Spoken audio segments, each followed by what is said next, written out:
नमस्कार दोस्तों, एक बार फिर से मेरे इस चैनल में आपका तहे दिल से स्वागत है। सक्षम युवा कैंडिडेट के लिए बहुत बड़ी अपडेट है दोस्तों। अगर आप भी अपनी सक्षम युवा की फाइल को जब भी पहली बार ओपन करते हो, खोलते हो कि हमारा आज क्या अपडेट हुआ, अगर आपके पास इस प्रकार का जो पॉपअप आ रहा है, your registration number is not live register, kindly contact concern employment exchange, यानी कि अगर आपका जो रजिस्ट्रेशन नंबर है, जो बेरोजगारी भत्ता आपको मिलता है, अगर इस तरह का आपके पास भी कुछ इस प्रकार का लिखा हुआ आ रहा है दोस्तों, तो आप सावधान हो जाइए। हो सकता है कि आपकी फाइल है वो कटने के कगार पर हो।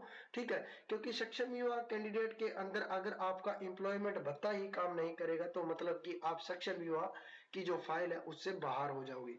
अब दोस्तों, इस चीज का सोल्यूशन क्या है वो मैं आपको बताऊंगा। और इस कई कैंडिडेट ऐसे हैं जो कि इनका ये सब कुछ लिखा हुआ आ रहा है और उन्होंने कुछ गलतियां कर दी है दोस्तों। और अगर उन्होंने वो गलतियां कर दी है तो क्या वो गलतियां ठीक हो सकती है या वो नहीं हो सकती है?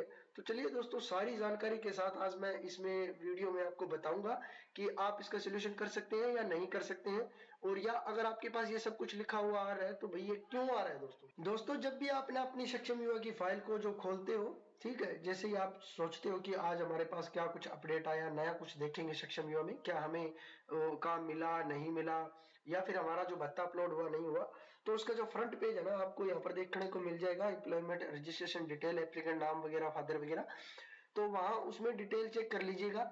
जो आपकी बेरोजगार भत्ते की जो नेक्स्ट रिन्यूअल डेट होती है ना वो चेक कर लीजिए। यहाँ पर देखिए, ये जो मैंने रेड क्रॉस डाल रखा है, यहाँ पर ये डिटेल होगी, यहाँ पर चेक कर लीजिएगा कि आपकी डिटेल जो नेक्स्ट रिन्यूअल है वो कहीं खत्म तो नहीं होगी, यानी कि 3 साल का जो भत्ता है, जो डिटेल होती है वो पूरी तो नहीं होगी, वो डेट आपने छोड़ तो नहीं दी। जरूर कहीं ना कहीं आपके फाइल में सबसे बड़ी दिक्कत यही होगी, तभी आपको जो पॉपअप है वो, और जो एम्प्लॉयमेंट का पॉपअप है वो आपके सामने शो कर रहा है कि आप अपने जो एक्सचेंज की फाइल को है वो रिन्यू कर लीजिए। अब दोस्तों, कई कैंडिडेट ऐसे हैं जिनका कि वो रिन्यू हो ही नहीं रहा। ठीक है, उसका भी कारण है, एक बहुत बड़ा कारण है। वो मैं आपको 2 आईडी खोल के दिखाऊंगा। किसी कैंडिडेट की है 2 आईडियां, जिसने मुझे मेल करके बताया है कि सर मेरे ये प्रॉब्लम है। तो मैं आपको वो दोनों आईडी दिखाता हूँ कि वो क्या दिक्कत है। सबसे बड़ी दिक्कत है वो, दोस्तों आपके सामने मैंने एक आईडी खोल रखी है, ये उसी कैंडिडेट की है जिसने मुझे मेल किया है। इस आईडी के अंदर देखिए, उसका नाम भी सेम है, सब कुछ सेम है, लेकिन दोस्तों इसने जो डेट ऑफ रजिस्ट्रेशन है यहाँ पर देखिए, इसकी जब भी इसने जो फाइल लगाई बेरोजगारी भत्ते की, जो डेट ऑफ रजिस्ट्रेशन है, यानी दिसंबर 13 2017 को इसने जो बेरोजगार भत्ते की फाइल लगाई थी, ना कि सक्षम युवा की लगाई थी। सक्षम युवा की फाइल के लिए बेरोजगार भत्ते की आपको पता है सबसे ज्यादा जरूरत होती है। ठीक है, लेकिन क्या किया है इसने, जो भी ये फाइल लगाई थी इसने, तो इसने जो इसकी नेक्स्ट रिन्यूअल डेट होती है ना वो दिसंबर 14 2020 की थी। यहाँ पर देखिए, यहाँ पर साफ साफ लिखा हुआ है, यहाँ पर नेक्स्ट रिन्यूअल डेट, यहाँ पर दिसंबर 2014 कि इसकी जो 2020 में इसने रिन्यू करना था, लेकिन इसने नहीं किया दोस्तों। इसके बाद क्या हुआ है कि जब इसने फाइल को रिन्यू करवाने के लिए कभी भी या सीएससी या कहीं पर भी गया होगा या खुद भी किया होगा, तो क्या है कि इस कैंडिडेट ने ना रिन्यू करते वक्त क्या है ये नहीं देखा कि फाइल को री रजिस्टर करना है या सरेंडर करना है, भी क्या कुछ करना है, या करना भी है नहीं करना है दोस्तों। ठीक है, तो इसका ना 2 महीने का ग्रोस पीरियड रहता है। अब देखिए दोस्तों, इसका जो रजिस्ट्रेशन नंबर है मैं पूरा नहीं दिखा पाऊंगा क्योंकि मैं कभी दिखा ही नहीं सकता, क्योंकि ये रूल के खिलाफ है। ठीक है, तो इसका जो रजिस्ट्रेशन नंबर है ना, यहाँ पर देखिए ये चेंज है, यहाँ पर ये यहाँ पर अलग है जब फाइल इसने सक्षम विभाग की लगाई थी। और जो दूसरी आईडी मैं आपको दिखाऊंगा ना, इसके अंदर है जो रजिस्ट्रेशन नंबर है वो सेम, वो अलग है, क्योंकि जो कैंडिडेट है ना इसने जो रिन्यूअल करना था वो समय रहते करना था, फिर तो यही रजिस्ट्रेशन नंबर रह जाता। लेकिन क्या हुआ है कि उसका जो 2 महीने का जो ग्रोस पीरियड होता है ना एक्सचेंज की फाइल का, जो बेरोजगार भत्ते के 2 महीने का ग्रोस पीरियड होता है उसको रिन्यू करने का, तो वो इसने खो दिया है दोस्तों, यानी कि वो उससे ज्यादा चला गया।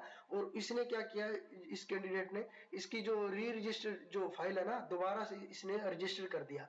अब रजिस्टर करने का नतीजा क्या निकला कि भाई इसकी ना जो एम्प्लॉयमेंट आईडी है ना वो चेंज हो गई। चलिए मैं आपको दिखाता हूँ। अब यहाँ पर देखिए दोस्तों, सेम वही कैंडिडेट है, वही नाम है, सब कुछ है। अब यहाँ पर देखिए रजिस्ट्रेशन, जो जो डेट ऑफ रजिस्ट्रेशन है वो देखिए मई 25 2023, यानी इस कैंडिडेट ने जो एक्सचेंज की फाइल को अब खोला था, जाकर खोलने के बाद इसने क्या है इसको रजिस्टर कर दिया, सरेंडर फाइल करके री रजिस्टर कर दिया। अब री रजिस्टर करने का नतीजा क्या निकला भाई, जो रजिस्ट्रेशन नंबर है ना वो चेंज हो गया। चेंज होने के बाद क्या है, सक्षम युवा के अंदर जो एम्प्लॉयमेंट भत्ता होता है ना, उसकी जो एक जो नेक्स्ट रिन्यूअल डेट होती है उसको 3 महीने के अंदर अंदर करना होता है। अगर मान लो कोई कैंडिडेट चूक जाता है तो 2 महीने का उसमें ग्रेस पीरियड मिलता है। वो भी मैं आपको दिखाऊंगा कि 2 महीने का जो ग्रोस पीरियड है वो कहाँ पर मिलता है, किस हिसाब से कहाँ लिखा होता है, पहले हम इसके बारे में बात करेंगे। तो 2 महीने का जो ग्रेस पीरियड है, इसने अब मतलब गवा दिया, इसने 2 महीने के अंदर अंदर इसको री रजिस्टर या फिर जो रिन्यूअल है वो करना था। रिन्यूअल इसने नहीं किया तो क्या हुआ कि इसकी फाइल है वो ना डेड हो गई। और डेड होने के बाद इसने क्या किया कि जो री रजिस्टर कर दिया, और री रजिस्टर करने के बाद क्या है, इसका एम्प्लॉयमेंट नंबर है ना वो चेंज हो गया। देखिए यहाँ पर रजिस्ट्रेशन नंबर दिखा है, यहाँ पर चेंज हो गया। और दोस्तों मैं ये बता दूं, इसका पूरा रजिस्ट्रेशन नंबर मैं नहीं दिखा सकता क्योंकि ये रूल के खिलाफ है।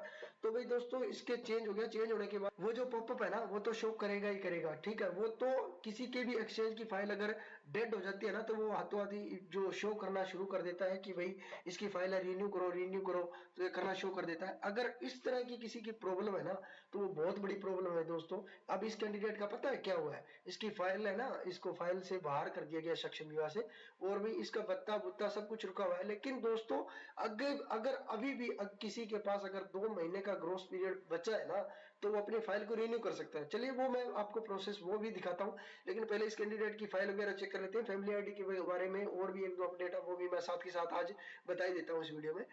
दोस्तों परिवार पहचान पत्र की जो आईडी है ना उसको भी अपडेट करना बहुत जरूरी है दोस्तों। आप है ना जैसे फाइल खोलते हो स्क्रॉल करके सबसे नीचे आ जाना जहां पर ये सब कुछ लिखा होगा एप्लीकेंट पीपी अपडेट जो डाटा। तो यहाँ पर देखिए आपकी ना इनकम वगैरह ये जो अनएम्प्लॉयड या फिर जो मॉडिफाइड बाय, तो इस प्रकार जो ये वीडियो है ना मैंने पहले भी एक अच्छे तरीके से इसमें समझाया है कि जो फैमिली आईडी की डिटेल है ना वो किस प्रकार से जो है इसमें सेव करनी है। या जो आप मैरिड हो गए हो या परिवार पहचान पत्र को अलग करवा लिया किसी कारणवश तो आप उसमें किस प्रकार से ऐड हो पाओगे या अपना डाटा है वो आप कैसे मॉडिफाई कर पाओगे। तो दोस्तों मैंने ना उसका पहले भी एक वीडियो है जो detail to detail step to step अच्छे तरीके से बताया हुआ है। आप वो वीडियो वॉच कर लीजिएगा और अपनी जो सक्षम युवा के अंदर आपके अगर इस प्रकार की कोई दिक्कत है तो आप उसमें अपडेट कर सकते हो दोस्तों। उसका लिंक मैं अपने वीडियो के डिस्क्रिप्शन में दे दूंगा तो आप वहां से इसे अपडेट कर सकते हैं। चलिए मैं आपको ना जो एम्प्लॉयमेंट का बेरोजगारी भत्ता है ना उसे जो अपडेट करने का जो तरीका मैं आपको बताता हूँ। अब जो मैंने आपके सामने ये किसी कैंडिडेट की भत्ते की जो फाइल है उसको खोल रखा है दोस्तों, और इसके अंदर देखिए जो रिन्यू का ऑप्शन है या जो डेड का ऑप्शन वो दिखा रहा है, ठीक है। तो वही डेड का ऑप्शन मैं आपको साफ साफ बता रहा हूँ, जो डेड का ऑप्शन दिखा रहा है उन कैंडिडेट का दिखाएगा जो कैंडिडेट है जिसकी फाइल है डेड हो चुकी है, जिसने 2 महीने का जो ग्रोस पीरियड है वो खत्म कर दिया है, ठीक है। लेकिन अगर कोई कैंडिडेट ऐसा है जिसका अभी भी जो डेड फाइल नहीं दिखा रहा है और 2 महीने का जो ग्रोस पीरियड है वो अभी भी बचा हुआ है, तो भाई अपनी फाइल को है वो रिन्यू कर लीजिएगा ताकि आपकी सक्षम युवा की फाइल के अंदर उसको जो है सबमिट किया जा सके, ठीक है। ये रिन्यू करने के बाद आप अपने एक्सचेंज में जाकर अपना आईडी वगैरह देकर आप इसमें अपडेट करवा सकते हैं। तो इस प्रकार आप अपनी फाइल को है वो बचा सकते हैं दोस्तों। वीडियो अच्छा लगता है तो वीडियो को लाइक कर दीजिए, दोस्तों के साथ मेरी इस जानकारी को जरूर शेयर कीजिए ताकि वे भी अपनी जानकारी प्राप्त करो और अपनी सक्षम युवा की जो फाइल है उसको बचा सके। चलिए दोस्तों, आपका मेरे वीडियो को पूरा वॉच करने के लिए बहुत बहुत धन्यवाद।